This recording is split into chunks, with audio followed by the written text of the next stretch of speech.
Yo whatsup guys, welcome back to my channel. तो guys, आज हम लोग सीखेंगे Kepler's law of planetary motion.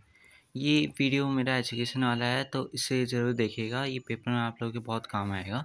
उसके पहले मैं एक कोपरनिकस थ्योरी के बारे में बात कर लेता हूँ। दरअसल इसके पहले एक और थ्योरी आई थी जिसे हम लोग जियोसेंट्रिक थ्योरी कहते हैं। इसको देने वाले टॉमली ऐसे करके एक साइंटिस्ट थे। जियोसेंट्रिक थ्योरी कहती थी कि जो कहती थी कि अर्थ को तुम स्टेशनरी मतलब रेस्ट में मानो और उसके अराउंड सारे स्टार मून रिवॉल्व करते हैं।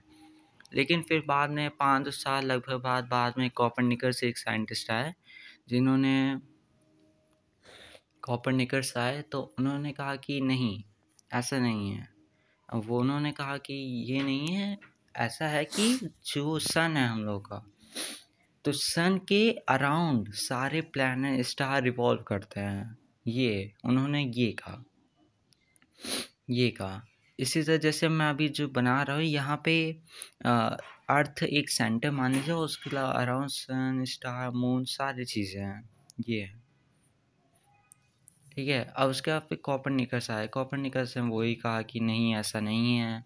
उसके बाद फिर उसी के बेसिस में फिर बाद में फिर कैपलर भैया ने अपने कुछ लॉज दिए, जिसमें पहला लॉ था लॉ ऑफ ऑर्बिट या Kepler first law of planetary motion.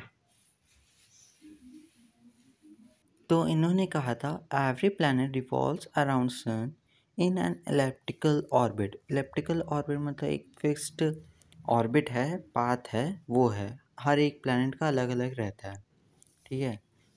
Sun is situated at any one foci of ellipse. देखो, जो सन होता है, दो फोकस होते हैं, एक इसको माना जाता है, ये अजम्पशन है, ठीक है, एक अजम्पशन है ऐसे कि सन इनमें से किसी एक फोकाई में रहता है, मतलब एक सेंटर पे रहता है अपने, वहाँ पे अजम्पशन है, ठीक है।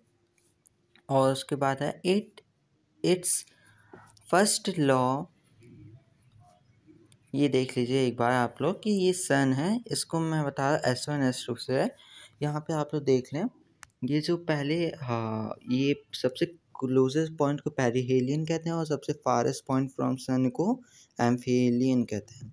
और ये जो वर्टिकल लाइन है माइनर एक्सिस से कहते हैं, जो सेंटर से पास हो रही है माइनर एक्सिस कहते हैं। और जो हॉरिजॉन्टल लाइन पास हो रही है सन से और दोनों फोकस से और सेंटर से, उसे मेजर एक्सिस कहते हैं। और यहाँ पे जो मैंने मार्क किया है PO और OA, ये इसको अगर हम लोग इक्वेट करें, इससे हम लोग semi major axis of ellipse कहते हैं।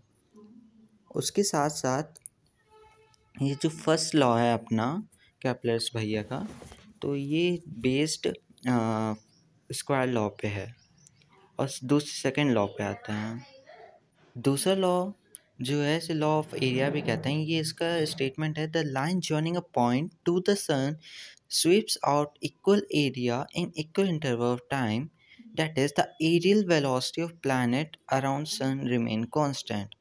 इसका मतलब है कि जितना अगर प्लैनेट टी टाइम पे कवर करता है एरिया, उस उतना एरिया वो सन के वहाँ पर से जो एरिया, अभी मैं आप लोग डायग्राम दिखाऊँ उससे ज़्यादा अच्छे से समझ आ जाएगा। और यहाँ पे जो मैं एरियल वेलोसिटी के बारे में बता रहा हूँ, ये जैसे dA/dt है। यहाँ पे ध्यान रखिएगा, A एरिया नहीं है, यहाँ पे dA/dt रिप्रेजेंट कर रहा है एरियल वेलोसिटी को। It is based on the law of angular momentum. ये आप लोग रिलेशन थोड़ा याद रख लीजिए, जो एंगुलर मोमेंटम पे बेस्ड है, बहुत इंपॉर्टेंट है ये। इसी पे जो सेकंड लॉ है यही बेस है इसी पे। एक relation dA/dt is equal to L/2m। L/2 है। और ये फिगर ध्यान से देखिएगा आप लोग, जो S1 यहाँ पे S1P1 को हम लोग अगर लेंथ देखें तो ये S1P4 से बड़ी है ना। तो इससे हमें यहाँ पे रिलेशन एक मिलेगा, P1P2 is less than P1P2/T is less than P3P4/T।